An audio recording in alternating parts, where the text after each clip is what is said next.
All right, so we'll go over the idea of function. So we're normally set up as f at x is equal to a of some function k x. What did they say we Minus use? d. Minus d? Yeah. Minus d Plus c. c? Yeah. Okay. And I guess technically this is in brackets also. Okay. So what's important here is, we'll color code it just so it maybe it's a little easier to remember. A deals with stretches vertically, so up and down on the y-axis. Your K is going to do with anything horizontal. So same idea, it's a stretch but horizontally. Mm-hmm. D is going to do with transformations horizontally, so we'll do horizontal in blue. And C is going to deal with vertical translations. So we'll go over some examples like that. Okay. So you guys will deal with many different functions in this course. Some of the basic functions are f at x is equal to x. That's a linear function. Okay, so that means if you're going to graph this is just going to be a straight line. Yeah. And the way we're used to seeing it graphed is, I'll put the skeleton model underneath in red. You're going to be a little more used to seeing it like f of x equals mx plus b. Mm-hmm. That's like the grade 9 stuff, so you got your slope and y-intercept. You guys are going to encounter, for sure, parabolas. So f at x is equal to x squared, yep. And then those can be affected many different ways also. I have a big chart of like all the different ones. Oh yeah, definitely. So you have your linear, you have parabolas, asymptotes, so this is 1 over x. Yeah. Absolute value, this is square root. Yeah. Exponential functions and trigonometric functions. So this idea here of A, K, D, and C, they can be applied to any of them. Okay. You know what we'll do? Whoops.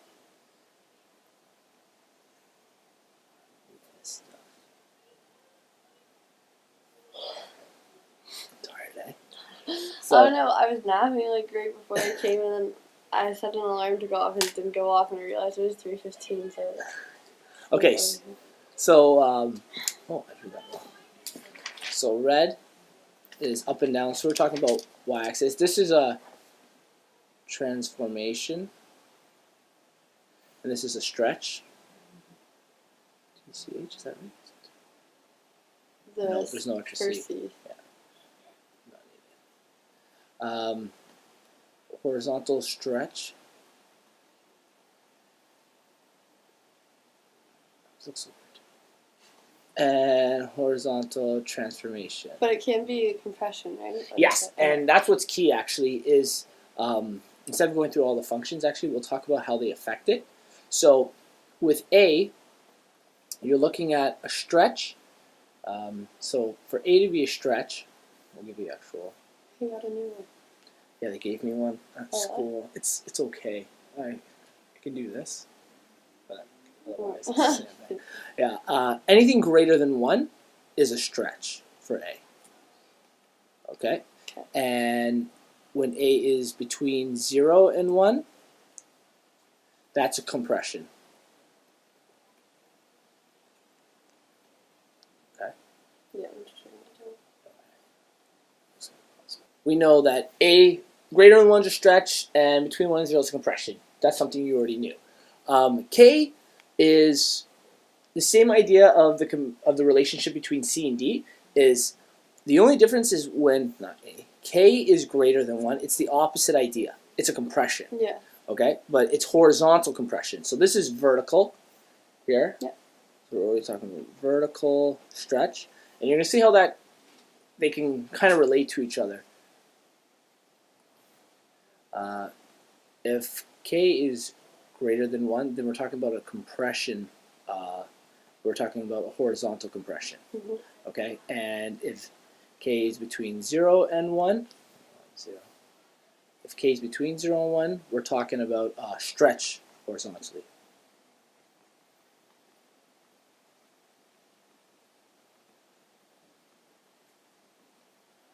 Okay. we'll go to C next. When C is positive, we And move. it's upward. Yeah. Yeah. If a function moves up or in the positive direction, that's what's important, because that's how it affects the other one. And if C is negative, moves down, negative direction.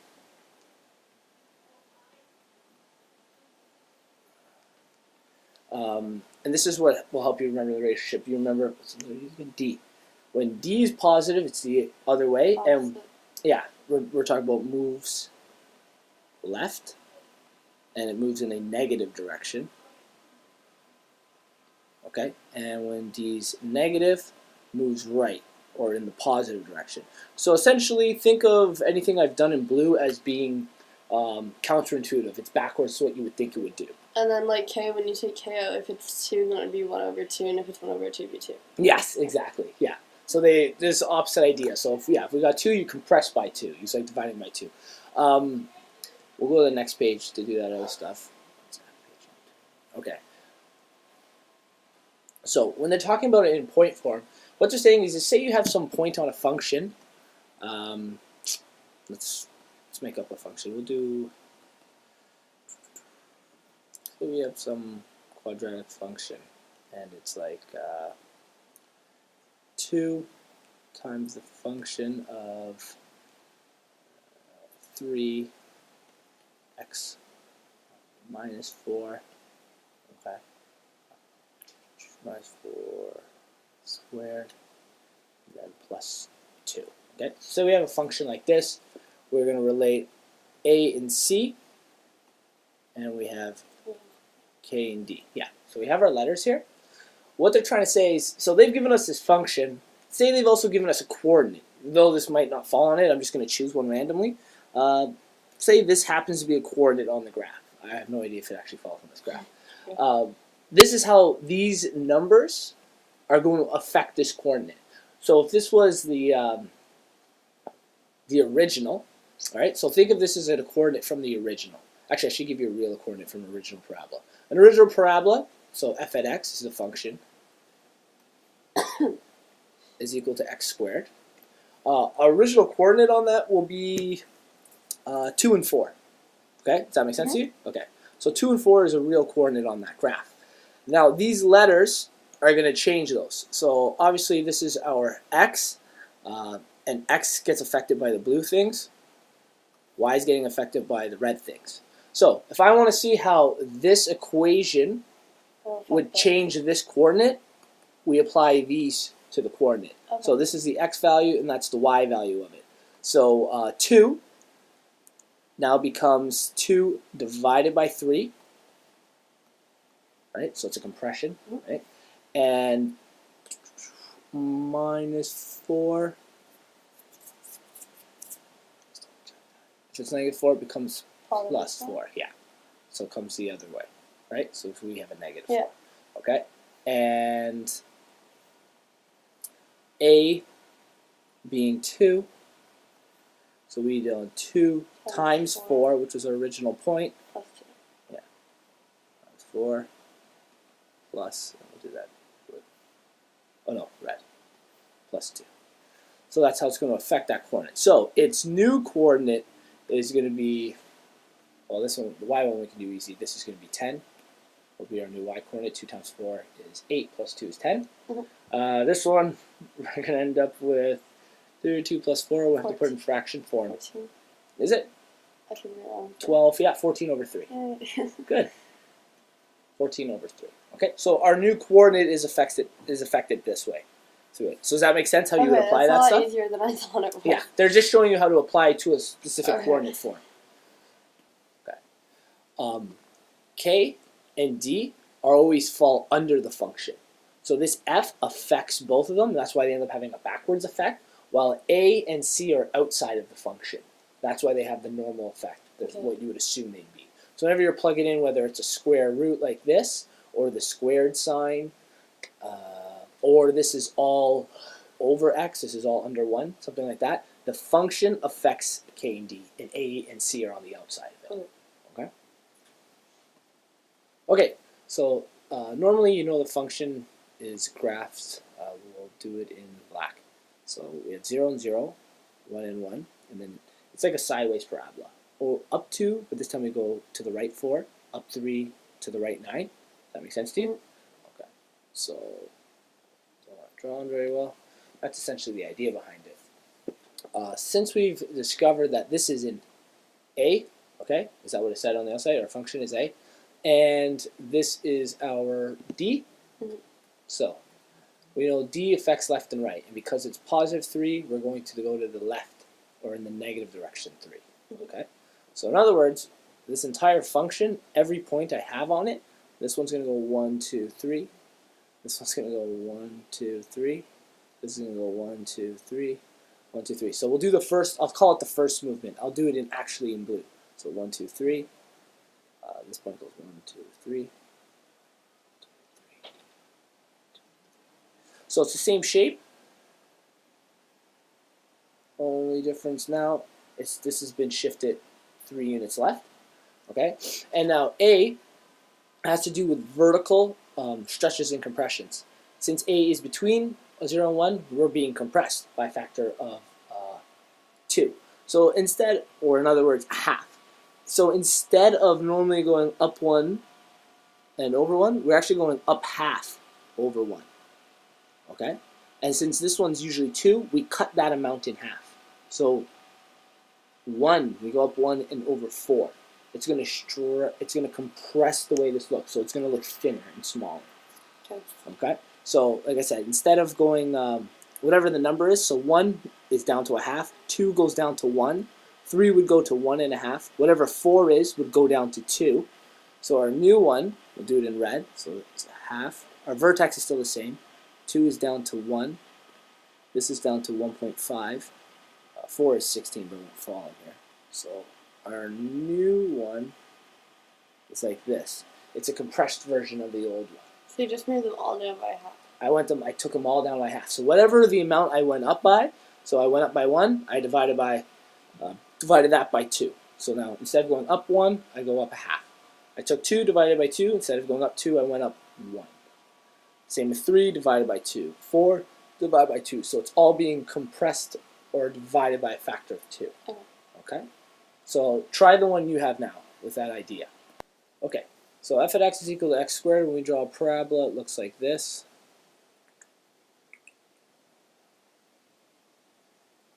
So this is our original parabola. Okay. If we go to state our domain and range, our domain is x element of all real numbers. Does that make sense to you? And our range is the same idea, except that the restriction is x has to be greater than or equal to 0. That makes sense? Yep. Okay, so we'll say that the new function they've given us is f at x to, I'll use the exact same idea. No, that's what you had, 3. Let me use what I had before. A half function x minus plus 3, right? Yeah, that's what I had on the old one. So we'll say that's what happened. Again, we're dealing with only our a and our d. So will a and d, let's think about it. If we stretch this, this one affects our x-axis. So let's see how that would affect us. Okay, so it's going to move us 3 to the left, so we're just going to think about it. Moves us 3 to the left. Is that going to affect how far right and left I can go with this parabola? If the vertex has been shifted 3 to the left? Yeah. What will happen to, how will it affect how far left and right I will go? Will there eventually be a restriction somewhere? Because I've shifted the parabola 3 to the left? No. No. It's still going to go on infinitely in both directions. Okay? So what that means is with our new one, our domain and our range is still x is the element of all real numbers. Okay? And this one happens to be a vertical stretch by a factor of a half. So vertical stretch of a factor of a half, if I think about it, it does something like this. Okay? Does that affect how high or low my parabola is going to go? No. No. So with the 2 that I gave us, it actually had no effect on the domain and range. So it helps sometimes to sketch a rough graph, like just do a little thing. Yeah. Okay, what's the idea of what's going to happen? So this one's domain and range ended up staying the exact same. Y is all real numbers. Y is greater than or equal to 0. Okay, so let's say we need to find, this is the value of the new function, and we need to find the value of the old function. Did they tell you what type of function it is? No, not really relevant either. So we know that in the other function, we do x divided by k plus d and ay plus c, right? But the difference here being is we need to solve for what our x is, and we know what k is, and we know what d is, and we know what it equals. So actually, this can be set up into its own equation. Think of it like this is our x value. So 2 is equal to x, k plus d, and we actually know what our d and k values are. And the same idea for our y. 4 is equal to ay plus c, right? And we know what our a and y are, right? So we can plug those values in. So, for instance, if k is 3, 2 is equal to x over 3, and this is minus 2 because it's positive. So minus. Let's just choose a different number so we don't end up with 0. Okay? Do you know why I changed the number? Does that make sense? Yeah. Okay, because I just didn't want to end up with 0. I want to give you something. Okay? So if that's the case now, we bring the 2 over. We end up with 1 is equal to x over 3. That's wrong. 5 is equal to x over 3. I'm trying to isolate x, right? So I bring 2 over. It should become positive 2 on this side. So 5. So you're adding it? Yeah, because we're trying to isolate for x. So what I've done is, you know how we know that this makes the new number from the old one? This is our old one. Our x is our old value, and our new number, they've given us our new number. Yeah. So we know that this equation with the old number gives us our new number. So we set it up to be an algebraic equation. Okay. New number is equal to this. So I bring the 2 over, becomes 3 plus 2, so I get 5 is equal to x over 3. So that means the original x, So you multiply the 3 by the 15? Yeah. Okay. the original x was 15. And then it just so happens in this one, a and c are 1 and 0. So we're going to get 0, so that's just going to give us y is equal. So the original y was 4. Okay? Does that kind of make sense? Yeah. So I'll just... You can copy that. So say it's telling us to horizontally stretch this. The way that x is affected in terms of a coordinate is x divided by k. Now, if it's a stretch, it ends up actually being x times k, because that means k is a fraction, and then when you divide fractions, it flips on top. So it ends up actually being like 2 times x, right? So instead of going over 1, instead of going over 1 up 1, I go over 2 up 1, right? And then normally I go over 2 up 4. Well, if I put 2 into here, so I go up 4 instead. So it's like multiplying whatever I move by all the time by the factor of 2. So instead of, if we're doing a compression, we know that this parabola is going to look like this. So you have to figure out exactly what's going to happen to those points. Right, so... Okay, so instead of moving over by 1, we're being compressed by 1/3, so we actually only move over 1/3. And we still go up 1, so 1/3's like here. Instead of going over 2, right, we would divide it by 3, so we get 2/3. So normally we go up 4 on that point, we're only at 2/3 now. And finally, when we normally move over 3, we're usually at 9. Well, 3 divided by 3 is 1. So we're at 1 when we're there. So we go 1/3, 2/3, an entire 1. So this... So 1/3 and up 1? Yeah, well, for a parabola. We still keep the same heights. It's only the x's that are changing. We're still keeping the exact same heights. Okay, so then when you normally go over 2...